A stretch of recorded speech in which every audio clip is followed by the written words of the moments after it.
Nityanandam.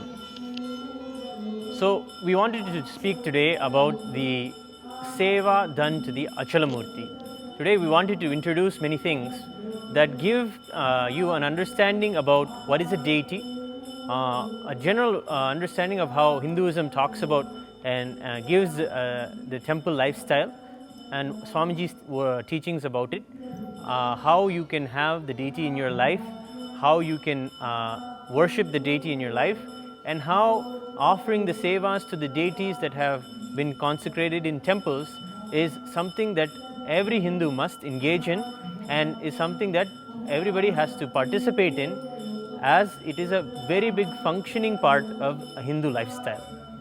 So let me explain what is the Achalamurti. In Sanskrit, the word Achala means immovable.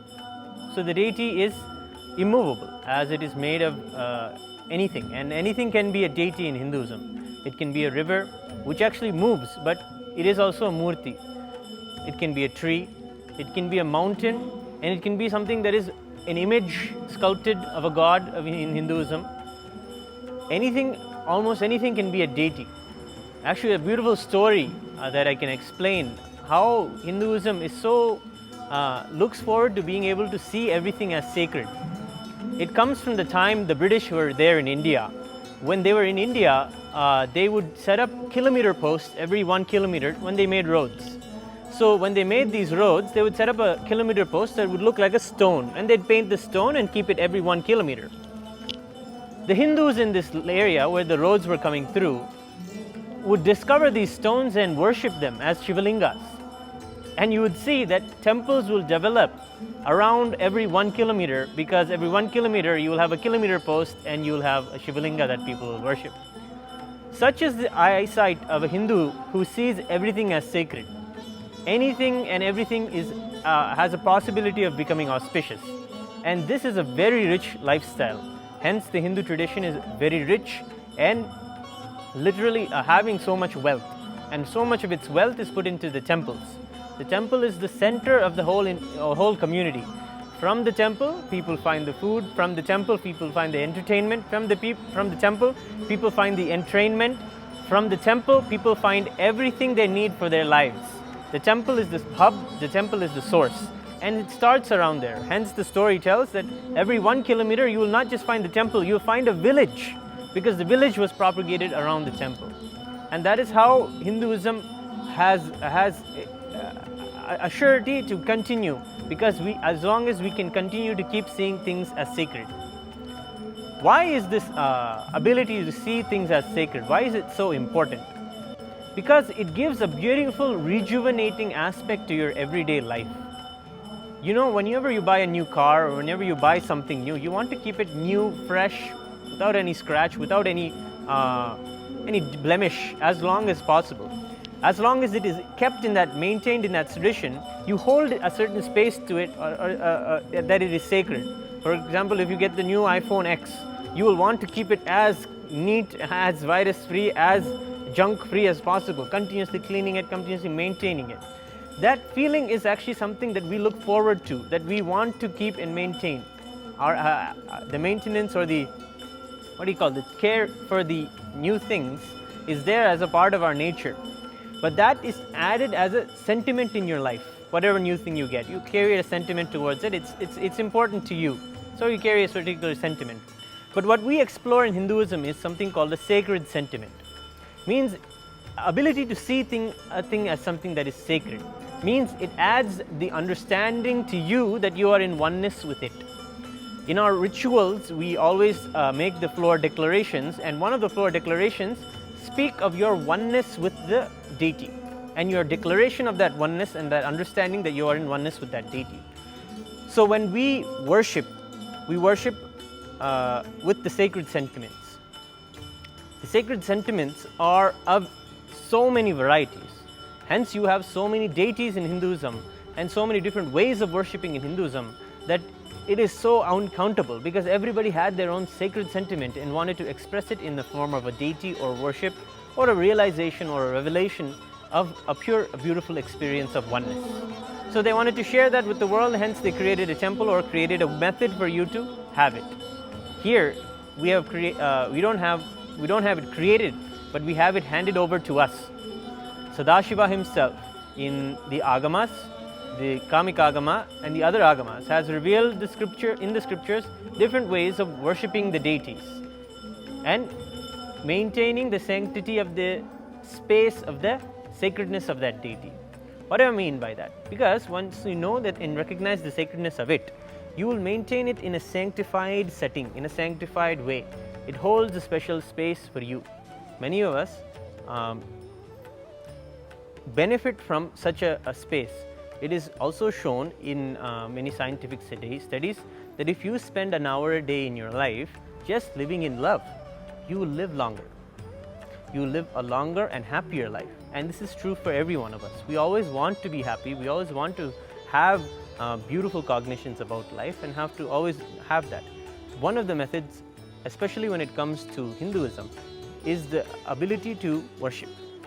That is having the sight to see things as sacred, and also having the understanding to, to make things, rejuvenate them into becoming sacred. See, we will not discard things. Hinduism also includes that, but it also includes ways of including things as sacred. How do I mean by this? What I mean is, if you see a deity as sacred, for example, this deity here next to me, this deity is made out of a metal or a combination of 5 metals called Panchaloha. So you see this metal and you recognize it as metal, such that you worship this deity so deeply and connect with it as it is a representation of the cosmos itself. And see, actually it starts even more basic than that. The first basic understanding is that you need to understand that there is something that is there that is a higher intelligence than you. Something out there that is all powerful, all pervasive, and something that can bless you, that you can realize its existence.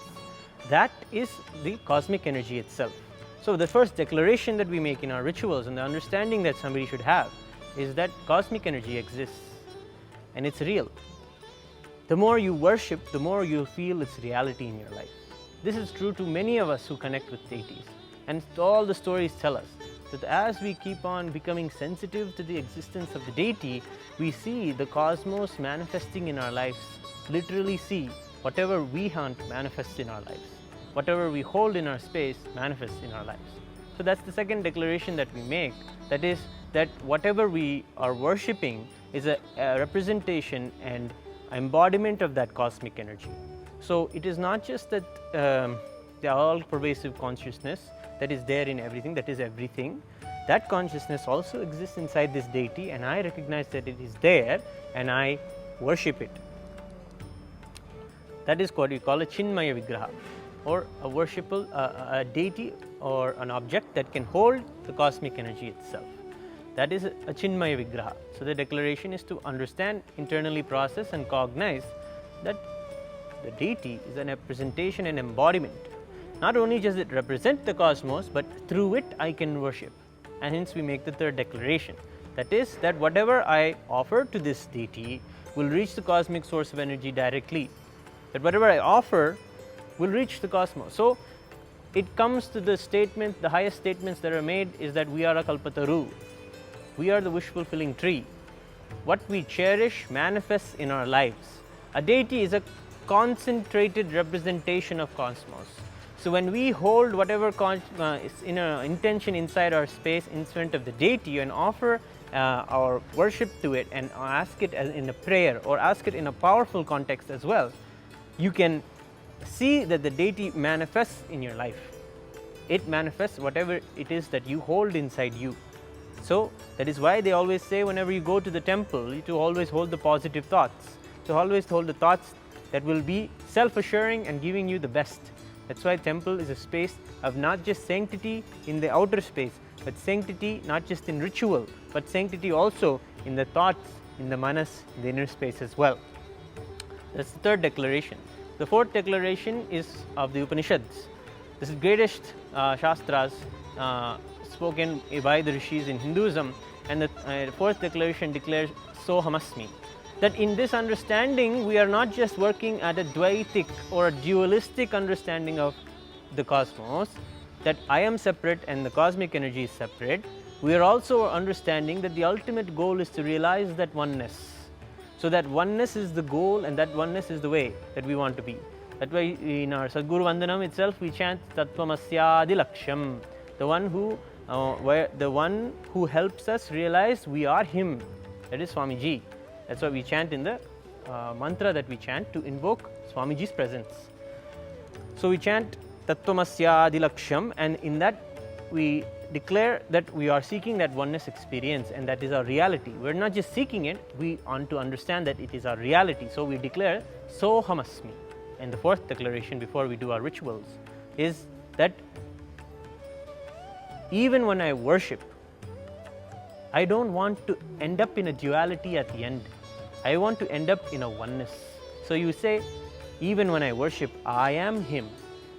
Such a beautiful context Swamiji has shared with us and set for how to have this basic level context and do any type of worship. That is why you need to have the theistic understanding. If you are, first you need to be a theist. You need to know that there is something there. You can't be the all-knowing right away. First, the duality is created and is understood. Finally, the context ends with the understanding of it is all non-dual and in experience. In appearance, it may be dual, but in experience, it is all non-dual. It is oneness that we are working towards. So these are the four declarations that we make before any ritual and have and understand as a cognition inside us. So let us now more understand what a temple is and what a deity is. So I started by beginning and talking about the Achalamurti. Achalamurti. A deity is maintained through the agamas and through the ritualistic offerings to hold cosmic energy. In many ways it is even tested before it is even installed in the temple. The deity is taken as in a Kodikannayatra, where so many eyes have to fall on that deity and see if and so that the deity can test, the metal can test. So we can test the metal if we can hold and be able to hold the blessing and people's prayers and respond to people. Because the deities do come alive for people. They come and they manifest things in their life. They fulfill their wishes. So to be able to see that, the metal is tested by taking a Radhayatra for the deity, for everybody to see the deity before it is installed in the temple. Such was done for the Achalamurtis here in our temple. Lord Nityanandeshwar Mahasadashiva and Lord Nityanandeshwari Parashakti were both taken, and 5 crore eyes were seen. They were seen by 5 crore eyes. That's the yatra. That's the way that we start the deity. Of course, way before that also, as the deity is being made itself, it is not just putting the metal, and it's not just a factory work. It is a very intricate process that involves detailed work, just like how a mother would conceive a child, and the child would become would conceive a child in the womb, and the womb will be a fetus, garbhadhana, and ritual is even done to the raw metal. A puja is done to the raw metal and the raw materials that are used to make the deities. All these rituals are done just like how a woman will go through the pregnancy. During the time of a pregnancy, a woman has different rituals that they must be done to be able to have a beautiful a child. So that time, even the deities and the metal is also taken through such a process. It's called garbhadhana, and all these rituals are there laid out in the agamas, and we follow those as we make the deities.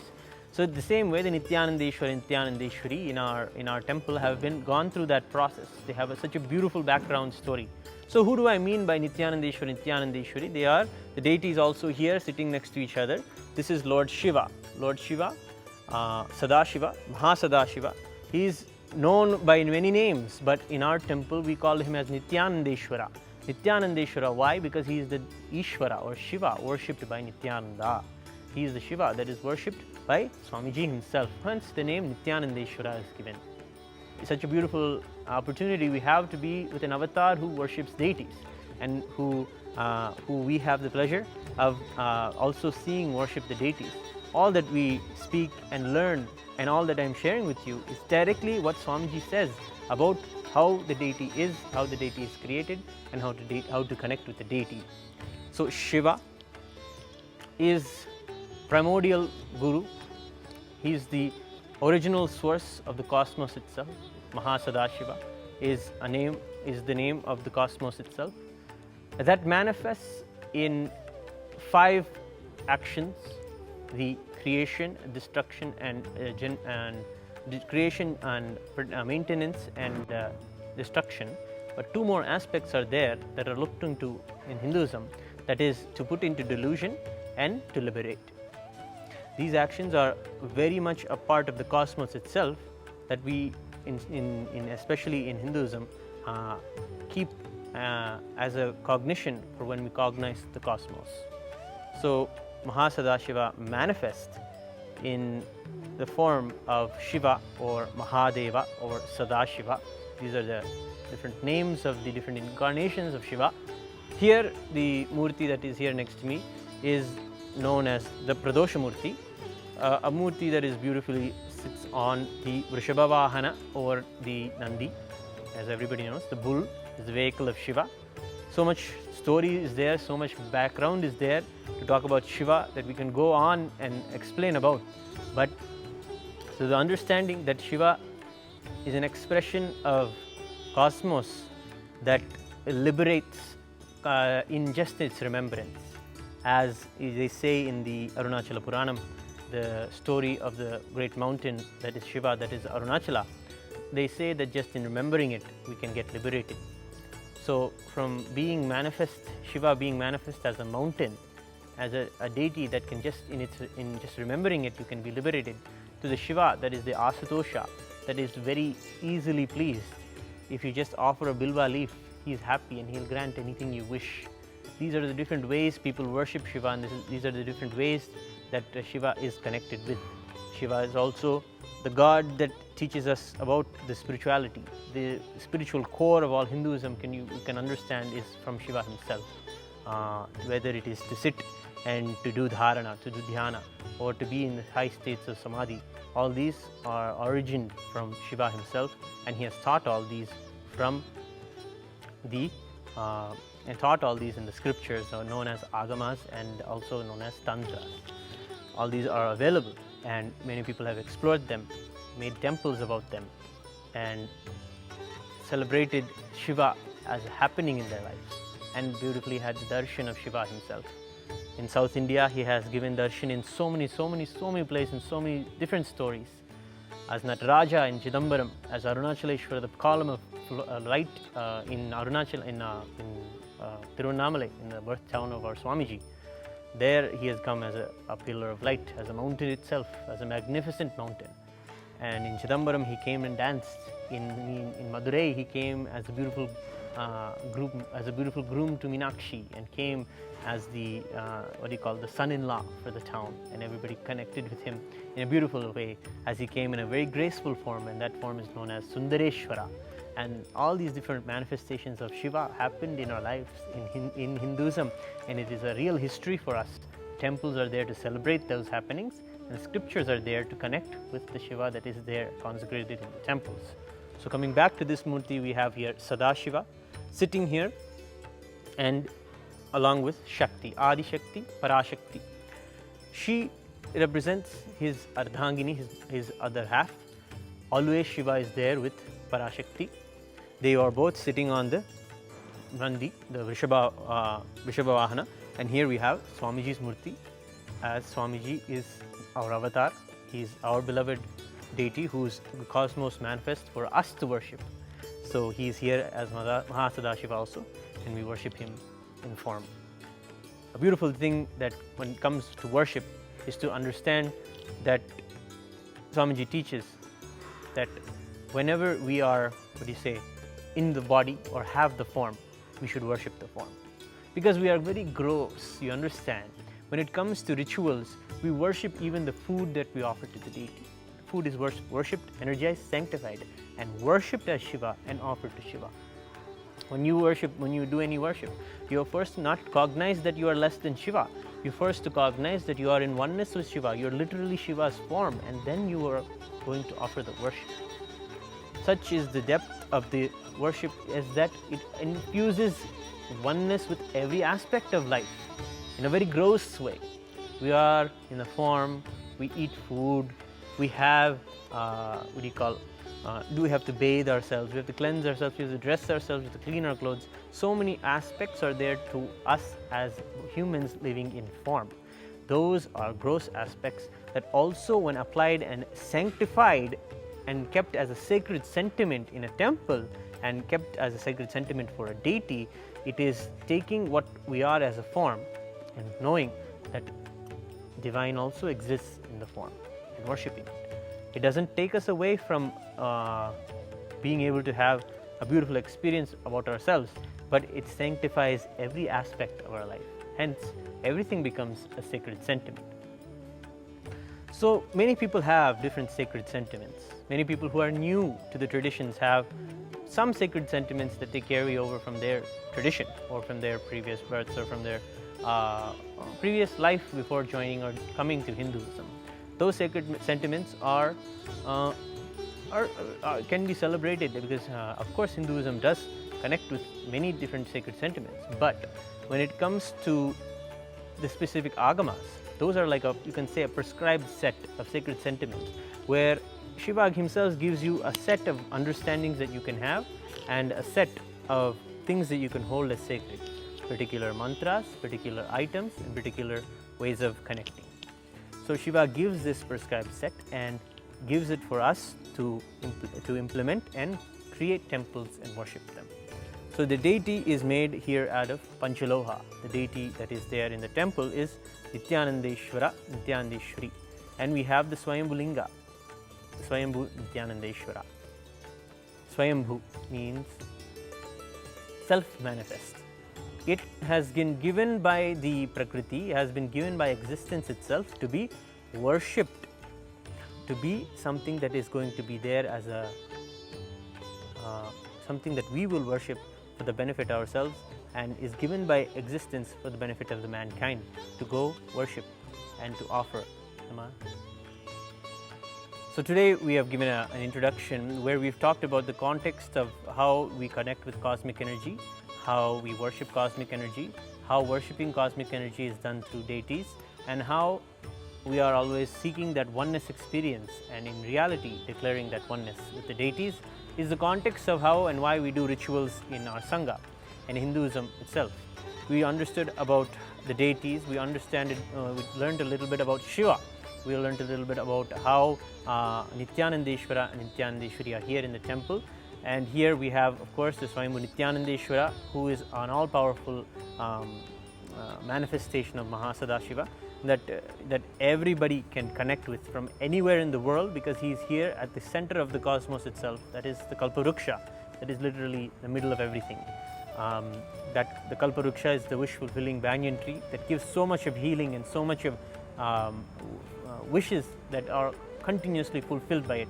You will understand, if you live in this space like us, that everything you cherish here manifests in your life. It is a consecrated part of the cosmos itself. So, as an introduction, we must understand all these truths to be able to understand what is seva and how to offer the seva and what are the benefits of offering the seva in our lives, and why it is important to keep connected with the deity, because that sacred sentiments, which we also talked about today, those sacred sentiments are very important to keep our lives in a very blissful, enlightened space. So let us continue next time and learn more about the sacred sentiments, about the different deities, and how you can connect with the deities through the various sevas that we offer here in the Nityanandeshwara Mahasadashiva Devasthanam. Nityanandam.